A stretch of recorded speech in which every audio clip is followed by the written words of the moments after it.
Girls in Tears is the fourth girls' book from Jacqueline Wilson, and in my opinion, one of the best of them. This is actually one of the most iconic Wilson books from my childhood because, just as an aside, this is the first book I checked out of the library when I was allowed to go to the library for the first time by myself. So it's got a very nostalgic meaning to me, and it's also probably one of Wilson's books that I've read the most. This is aimed at her slightly older readers, so I'd say more of the 11 plus age. However, Amazon says it's for 12 to 17. I think 17 is a bit of a stretch, but it does deal with slightly more adult issues. Now, I say that Jacqueline Wilson's books, her younger books, tend to deal with parents who are getting divorced, children who have been abandoned, dealing with serious issues, but this one has a slightly more complex vocabulary.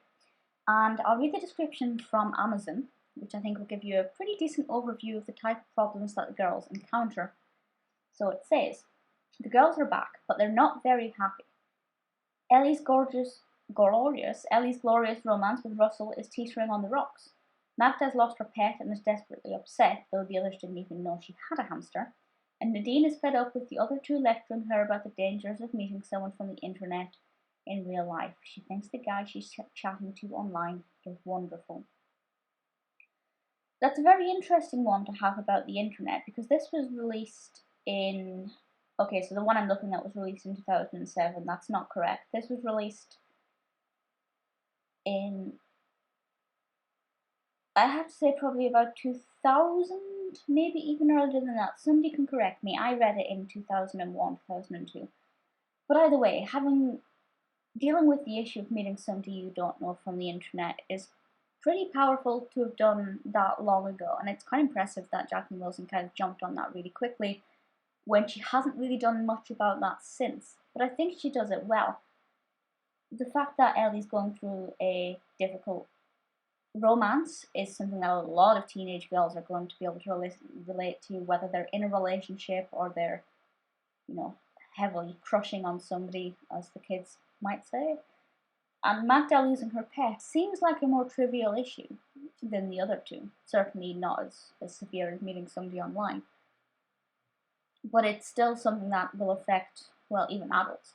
So I think it's nice to have what seems like a slightly less important issue, but something that's still going to affect a lot of people. And it's nice that it makes sure that the reader's own problems are not downplayed by the seriousness of some of the others in this novel.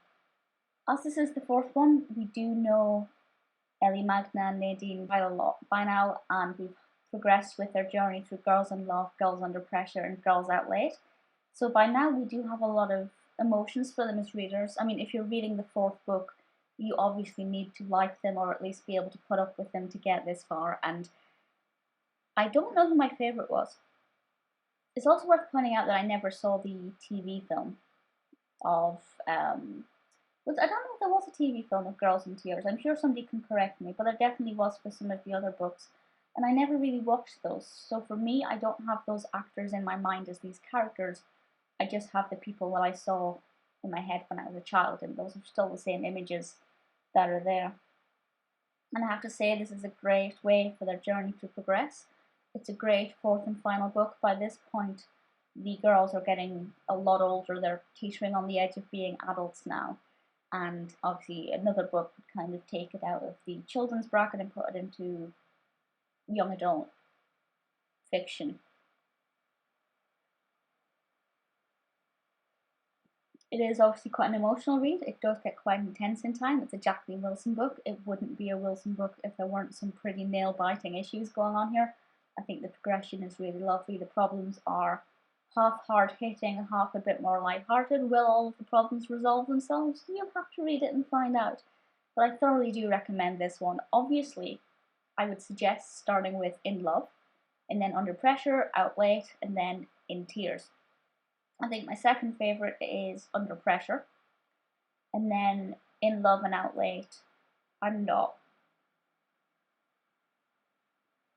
sure where I'd rank them.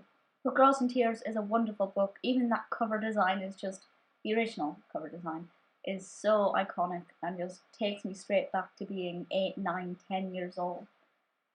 I just think it's absolutely glorious, and there is nothing about it that I don't like. I can also confirm that this was released in 2002. I have just checked that, so I would have been 10 when it was released. Which means it probably was the first Jacqueline Wilson book that I read the year it was released. So that's nice. Girls in Tears is lovely. If you haven't read the previous two, I definitely recommend them. But I reckon if you wanted to just dive in with this one, I think you probably could. Obviously, it's not aimed at adults, but it's a great escape and it will make you feel better about yourself and just proves to the younger readers and adults alike that everybody has problems. It's okay to talk about them, and it's okay to get upset about them as well. I do think it's one of Wilson's finest.